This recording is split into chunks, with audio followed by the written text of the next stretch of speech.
Hey everybody, thanks for listening to the El Toro's podcast, exclusively now on Anchor.fm. If you haven't heard about Anchor, it's the easiest way to make a podcast. Here, let me explain. It's free. There's creation tools that allow you to record and edit your podcast right from your phone or computer. Anchor will distribute your podcast for you so it can be heard on things like Spotify, Apple Podcasts, and many more. You can also make money from your podcast, which is always a plus, with no minimum listenership. And it's everything you need to make a podcast right at your fingertips and in one place. I can't believe it took me this long to switch over to Anchor.fm, but I couldn't be happier now. So, get yourself started and download the free Anchor app now, or go to Anchor.fm to get started.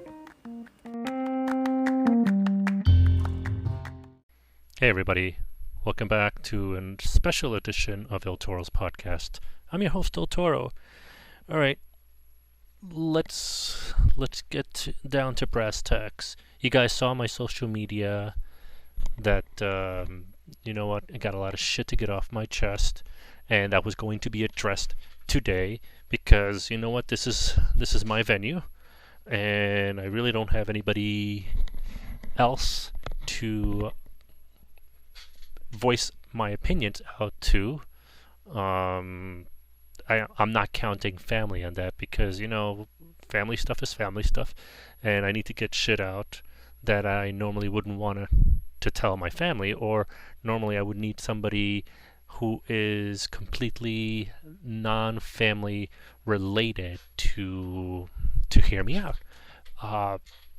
But before I get into that, I want to give a huge shout out to Wrestle Inc. GimmickBelts. Check them out on Facebook at facebook.com/PG/Gimmick Champions. And check them out. They are a home-based business that offers custom championship belts for all occasions: wrestling, boxing, MMA, fantasy league, pretty much you name it. All of their plates are made from craft foam, and the straps are made with fall leather and foam with metal snaps or Velcro. And you pretty much tell them what you're looking for, and they will work with you. Now, they don't make trademark championships for purchase. They'll do customized championships for any type of wrestling promotion, or for shits and giggles for stuff that you want. But check them out. A huge shout out to them. And yeah, let's get started.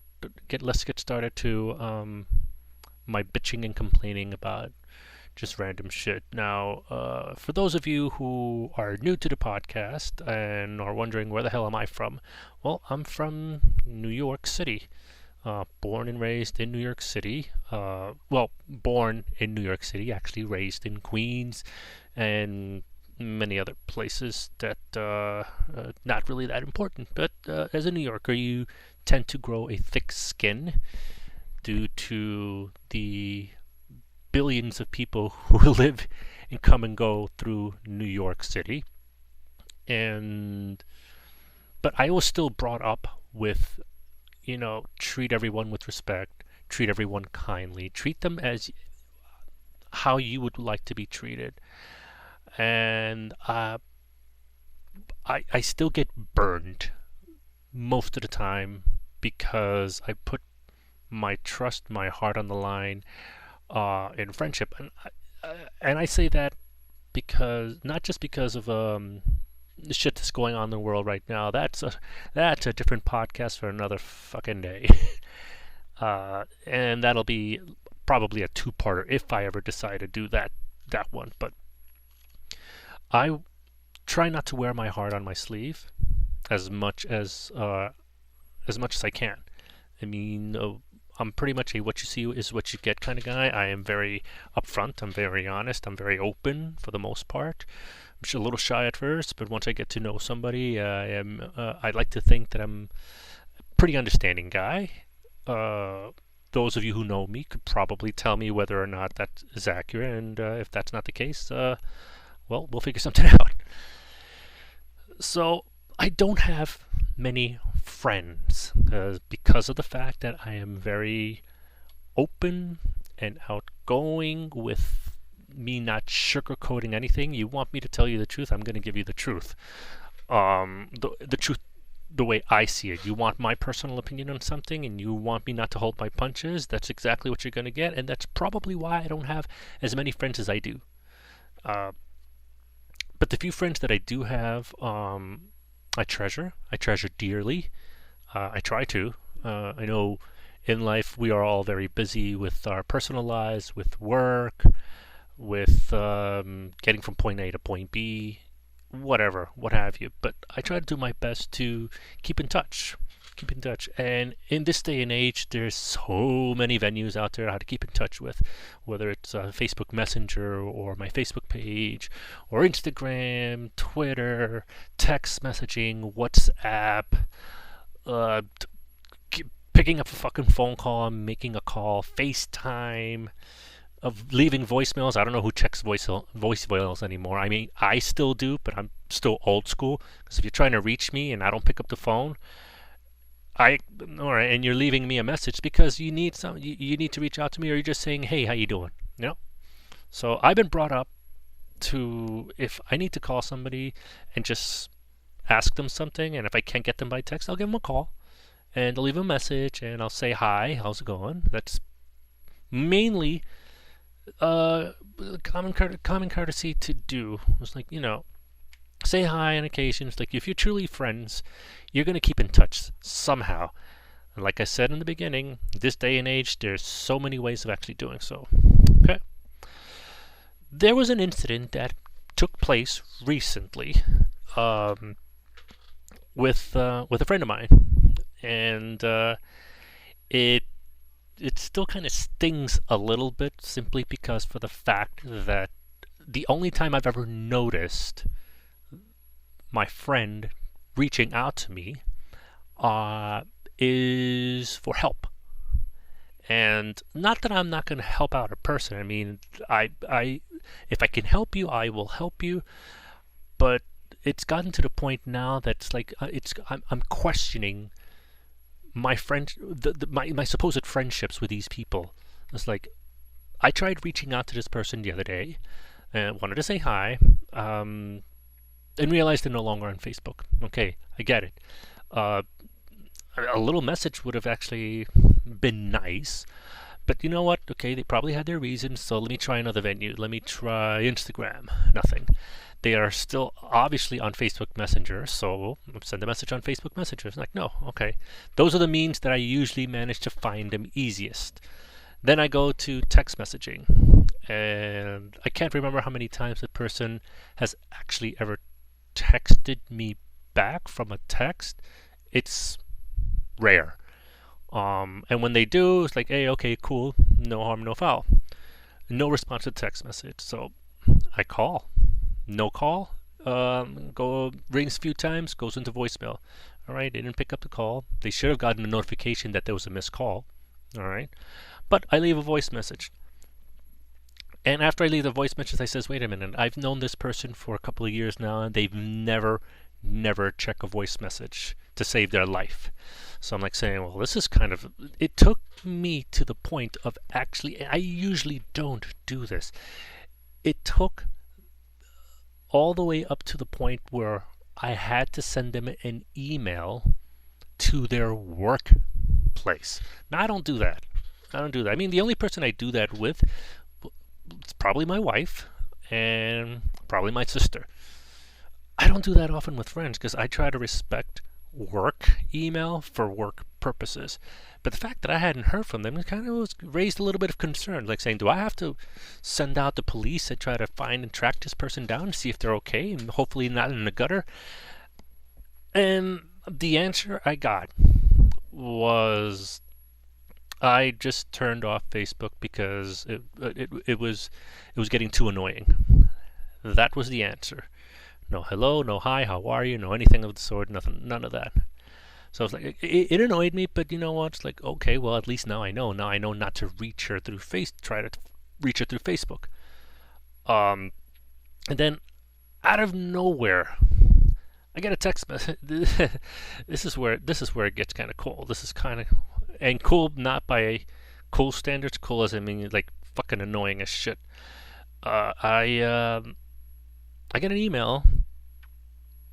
Uh, well, not even an email. I got a text message early this morning. It's like, hey, what's the name of the company that you work in? No hello, no hey, how are you? How's everything? How's the family? How's your wife? How's your kids? How's work? None of that shit. None of that shit. The first words off of this person was, what's the name of the company that you work? So, being annoyed as I was at that point, because of something else that happened the day before, yesterday specifically, which I'll get into in a few, I'm like, hey, good morning to you as well. I tell them the name of the company, and I'm asking, why are you asking? It pretty much ensured this person, she, he, him, her, whatever, decided to ask a series of people on wanting to get a relative of theirs, an immediate relative of theirs, into a specific business. And they didn't just contacted me, they contacted several people. And I'm like, okay, first off, I went to the fact and explaining that in order to get into a specific business, they need to have experience. And if this is going to be their first job, a lot of people are going to frown upon that. The person was insistent in saying, oh, I have to try to find a way. It's like, so, all right. Okay, why don't you check up in several other places, and then proceeds to ask me if I have any contacts in any of these places, and that this person is asking everyone that she has asked, and thinks of making it cutesy by putting in a happy face emoji. So I was already annoyed. That annoyed me even more. It was like saying, okay, well, fuck you, and that pretty much told me, fuck you about how you're doing, how's life with you, how's life with your family, how's life with your wife and your kids, and what's new with you. No, I'm asking everyone on this if you all have any contacts in any places of these places that I want to try to get this particular immediate relative in. I'm like saying, okay, well, you know what? Go back to the others and wait for a response from them. Okay? Come back to me if they are unable to get you any contacts for that. And proceeds to like saying, well, I want to try to nail as many contacts as I can at the same time. Like say, and you know what? I snapped, and I pretty much flat out said, listen, don't you think it looks a little bad when the first thing you text me is asking me for help, not even a hello? You know, friends should be better at keeping more in touch with everyone, at least with a, hey, how's it going? What's going on? How you doing? Hey, let's catch up, let's talk, or something of the sort before you start going into your needs. And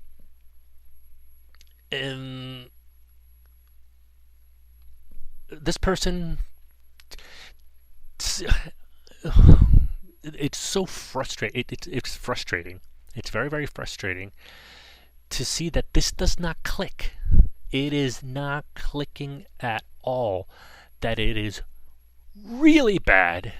It's bad form to just reach out to somebody, not even say hello, and ask for help for. They're thinking of themselves and they're not thinking of other people. That's the impression I've gotten from today, and now looking back at the couple of other times, it's just like that. Whenever we've been together, it's always been fun. We talk about a lot of stuff. We hang out. We eat. We drink. It's fun, and I miss that. I miss the communication that I had with this friend. And I don't know if it's, like I said, I don't know if it's just not clicking with this person and they honestly do not see what they did wrong, or they just legitimately don't care and it's just all about them. So it was very hurtful. I'm very, very upset. I'm very, very disappointed. I'm not even going to dignify the remain. I'm not even going to read the rest of the text that followed my response to this person. I'm probably not going to. I'm not going to delete it because I'm a tech. I keep everything, you know. Keep everything until it's absolutely not necessary, and I get rid of it. So at one point in time, when I'm probably cooled down, I'll probably read the rest of that shit. But right now, I'm just really too pissed about it. Now, I bring this story up that happened today to talk about the story that originally happened yesterday. Now, I understand the concept of what a friend is. Okay, it's like if I have something I want to tell you and I don't want the world to know, I'm going to pull you aside. I'm going to tell you exactly what I think. I'm not going to put you on blast in front of like a bunch of people. Okay, and by a bunch of people I mean anybody that's more than the person in question and myself. Okay, because if it's a personal conversation, it's a private conversation that I should be having with you about a situation, why would I want anybody else to know? Now, it's one thing if they want to have that conversation with other people, but if you're pretty much telling me you don't want this conversation happening anywhere else, why in the bloody fuck would you put me on blast about a conversation that I just had with you in the fucking elevator, and where it was only just you and me in there? Alright? If I wanted to put your ass on blast and tell everyone and their fucking grandmother, I would have done it. I can play the game better than anybody. Okay? And I am brutal when I play that game. Alright? I hold no punches and I have no regrets. And everything facts. Everything I spew out will be facts. So this person just thought that it was like okay to bring up a conversation with several other people, of conversation I had with them in an elevator, and then pretty much call me an instigator. I have the fucking nerve to call me an instigator to a situation that did not happen with anybody else. And for the first time ever, I snapped. I snapped at this person. And it was the last person I ever would have expected to do that with. And it was very, very uncomfortable. It's like I felt my energy just leaving my body. It was just like I don't get like this with my supposed friends. I'm not supposed to be getting like this with my friends. Friends have each other's back. Friends support each other. They look out for each other. They don't put you on blast like that. It was kind of embarrassing, and I pretty much at that moment that I snapped, I says, "Listen, no, the conversation that we had was in an elevator. I never said anything to anybody. If you want me to go that route, if you want me to put you on blast in front of everybody, you need to tell me now. Because if I do it, you're not going to like it, number one. And number two, I am brutal. So you better tell me now how this is going to go. You want me to do that?" And this person, from the looks of them, was caught off guard, very off guard, and said, "No, I don't want you to do that." I was like, "Okay." And I haven't spoken to that person in any other way other than professional. And it was hurtful. It was hurtful because I legitimately thought that this person was sweet enough, and I figured the situation that was in question from the conversation, it was a little uncomfortable for them, and which was brought upon themselves admittedly by themselves. They admitted to that. Why would I want to make you feel any more uncomfortable that you already do about a given situation? This is why I take you aside. Well, I'll take anybody aside, and I will talk to them, and I will tell them, and I will joke with them one-on-one. That's okay.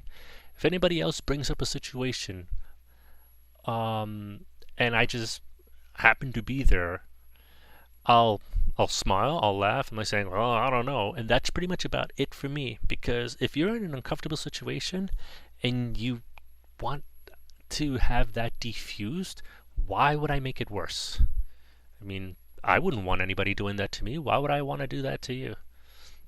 So between yesterday's event, it got me a little down when I got home. I slept it off and I was fine. And I was just going to come in today and just deal with what I deal with normally, like what I'm being paid to deal with, work stuff. And then this thing happens the second I get out of the fucking train station just to get into the city for a fucking doctor's appointment. And yeah, that whole shit happened. So it's like, this is why the friends that I have is just a handful of people, like friends that I made. I'm not really counting the friends that I made and acquired through my wife. They are fucking awesome. I love every single one of them, and they love me. I hope. Shout out to the Echo Girls. They will know exactly who they are. I love them dearly, and they've always been people who, if I wanted to talk to them one-on-one about anything, I know it would be just one-on-one. And perfect proof on that, one of them is someone I actually became very, very, very close with, and she's a very nice, sweet human being, and we've had really, really great talks, and she knows, she understands hardships. She's always understand hardships, and she has, with exception to 1 year, has never missed one of my son's birthdays. And I fucking love her to death. She lives in Queens, and that's all I'm gonna say about that. I fucking love her dearly. And there's another person who I've gotten close with as well, and we used to have dinner after work, so maybe at least once a month prior to baby number 2 arriving. It hasn't happened since for obvious reasons. She's way too busy, and obviously I have baby number 2, so it's a little bit harder for those times. But all the Echo Girls, shouts out to you, sweethearts. You are the best friends some low schmuck like me could ever have. And then I have my my wrestling friends. It's like they have been more than just my friends. They've been my family, and they've just been awesome and very supportive, and a hell of a lot of fun to hang out with when I've been at the events. So it's been great, and no more than the newest family that I've been able to be a part of, and with Capital Wrestling, with Matt Ryan, with Marcus Dowling, and the entire staff at Capital, Sean O'Brien. It's just been one hell of a ride, and I'm just realizing, holy fuck, these guys are better friends than some of the people who have claimed to be legitimate friends to me. So it's mind-boggling. It's mesmerizing. It's just, you never know. The funny thing is, the Echo Girls and my wrestling friends, they've been more family than some family members, like blood-related family members, which is, it's amazing. It's amazing, and it's bizarre. So yeah, all right. Enough of that bullshit. So we got that off my chest. I actually feel a hell of a lot better right now, and we can go into talking about other really cool shit. Like, for example, July 29th, motherfuckers. July 29th. Capital Wrestling's next stop in Hoboken, guys. I am so excited about this. It's going to be a hell of a lot of fun. If you guys have been following Capital Wrestling Podcast on the El Toro's Podcast Network, you've been listening to the interviews with a lot of the people who have made Capital Wrestling as big as it has been right now, to the point where we even have Eric fucking Bischoff supporting us. That is that to me is surreal, guys. It is surreal. Somebody I grew up watching and respected, and I have this guy's book on e-format. I really wish I had it in like hardcover, because if I ever met him, I want him to sign it. I want an autograph with him and a picture with him, because he's the best. I love Eric Bischoff. To have Eric Bischoff give us kudos to Capital Wrestling and Matt Ryan and the entire roster, that is huge. That is huge. So July 29th, guys, 7 p.m., 301 Garden Street in Hoboken, New Jersey, 07030. It's going to be great. It's going to be in Hoboken, in a newer venue. You just have to be there.